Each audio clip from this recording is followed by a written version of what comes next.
Hello, and welcome to the Investing from the 920 podcast starring Josh Hansen. Today we are going to be covering my watch list for this coming week. Some things that are included in this week's watch list are gold, Nikola, Spartan Acquisition Group, and Two Harbors Investments.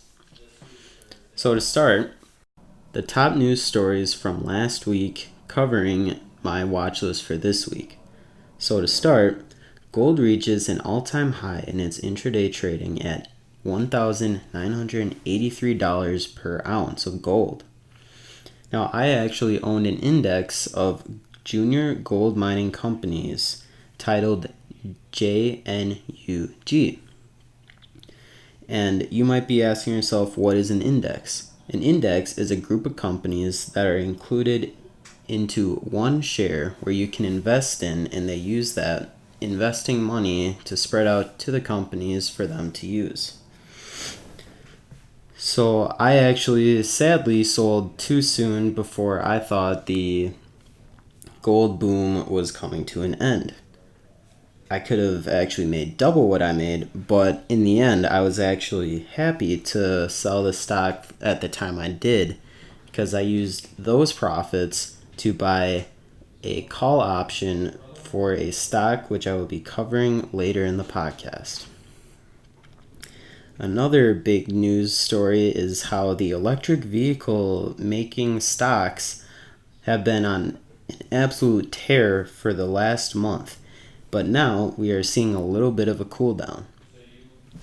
So to start, the company Nikola, which is creating an emphasis in hydrogen trucking and is now also releasing their pickup truck titled the Badger. For this next part, you're going to want to listen to what a bull is in stock market terms. A bull is someone who is thinking a stock is going to go up, and a bear is someone who thinks the stock is going to go down. So, going from that, the bull case for Nikola is that Nikola has the potential to be the next Tesla stock. So what Tesla has going for them is that they have a massive market share in the electrical vehicle market. Next is that they produce very high quality and technologically advanced vehicles, such as their self-driving options or autopilot options included in a majority of their cars. The final thing that Tesla has going for them is the cult following for their products and for Elon Musk. A lot of people believe in Elon as being such a creative and innovating mind that they will follow what he says blindly. Moving on to what Nikola has going for them. What separates Nikola from the rest of the pack is how they use hydrogen-powered semi-trucks and pickup trucks. They don't use regular electricity to power their cars or vehicles. The next thing is that they have a CEO that believes in improving the environment with his product. He is an extremely passionate person about his product, and he loves to see his company succeed, just like Elon. Elon made headlines 2 weeks ago by releasing a small line of short shorts to send to all of his biggest haters. Now you might be wondering, why would he do that? Well, in the stock market, you can actually bet against a stock so that it will go down. With Elon sending the short shorts to those people, he was making a mockery of them for shorting his stock, which has gone up about 400% since its lows in March. The next thing that Nikola has going for them is that their semi-truck would stop less and for less time to recharge, or I guess you could call it refueling, than a Tesla semi-truck. The final upside for Nikola is that they have contracts with Amazon and Anheuser-Busch for their trucks to be sold to them when they reach production. Now, the bear case, referring back to what I said earlier, a bear is someone who wants and believes that the stock is going to go down, would say that Nikola is just a dream company at the moment. They have no vehicles in production, they have no plants producing the vehicles yet. The only real thing that they have going for Nikola is that the science and the plans to get the company rolling. Moving on to the next topic about Nikola is that I actually owned a stock option on it where I made a call that the company would go up between the middle of May to June 19.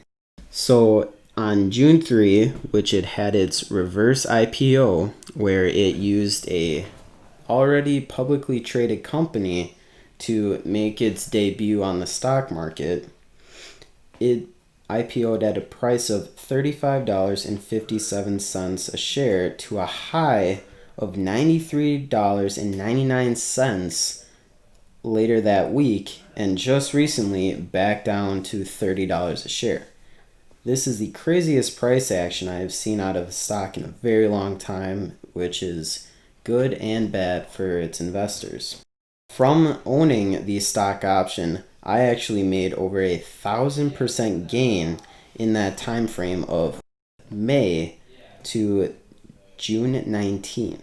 I am also holding plenty of shares for the future of Nikola, as I believe in the company and I also believe in the future of Nikola.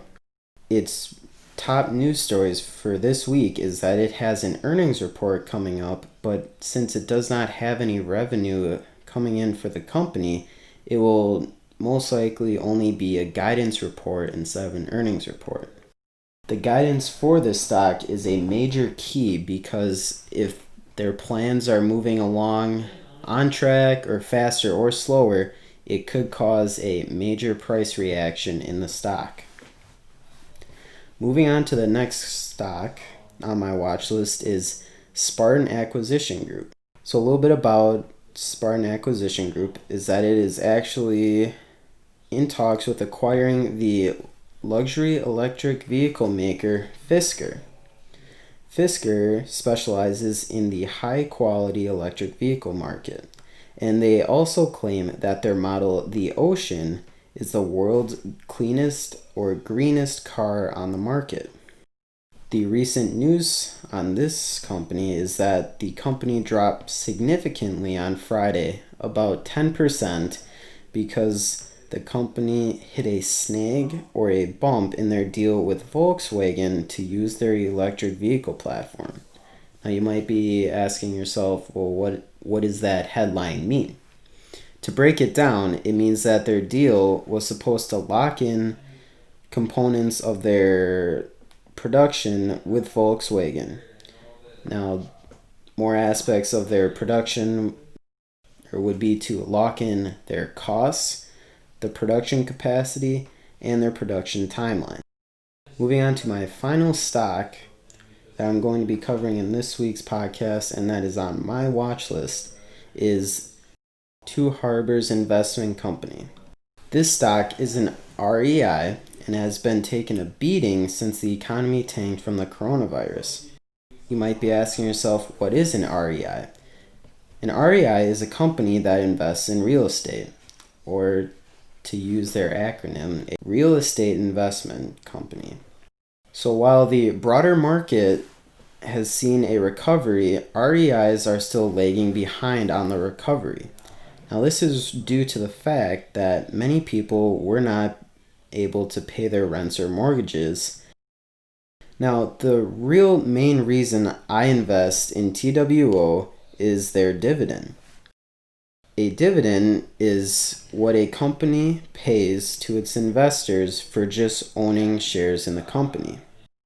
Now you might be wondering, why would someone do that? Or why would the company do that? It's to draw attraction to this company for people to own their shares and keep their money invested in that company. So before the coronavirus hit, TWO's dividend was at about 14% or 40 cents a share at its high, and its stock price was just above $15 a share back in February.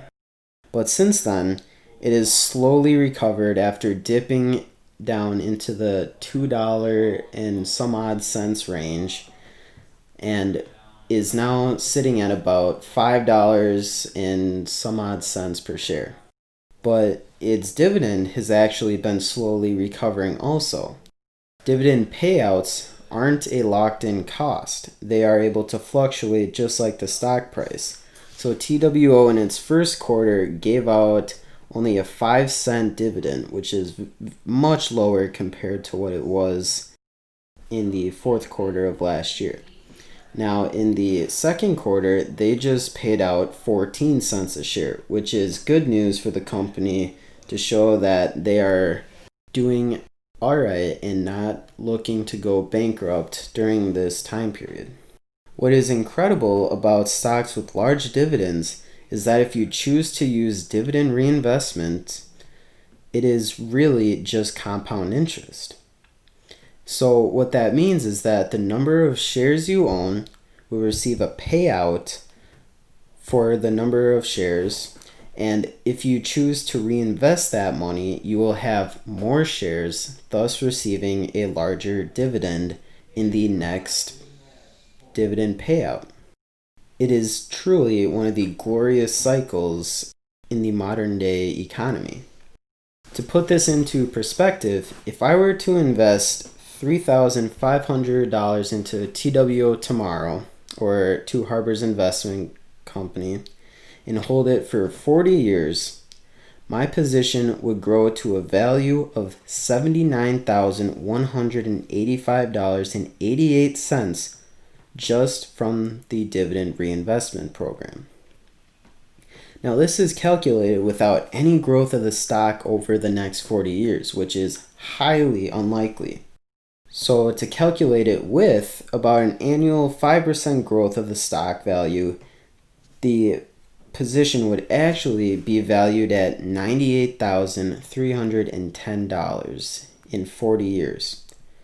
So going from a $3,500 investment and turning it into $98,310 over 40 years for doing absolutely nothing but owning the stock is truly the glory of dividend reinvestment, or otherwise known as compound interest. So last week, TWO paid out its dividend for the second quarter, and I received $21 for just owning the stock during that time period. That enabled me to buy another 3.9 shares, which might seem small, but over time, with the compound interest, my payout and the number of shares that I'm able to rebuy every time will grow. Next week, I will be going over my watch list as well as the other top news of the week. That concludes this episode of the Investing from the 920 podcast starring Josh Jansen. Make sure to like and subscribe for more content like this, and I'll see you guys next time.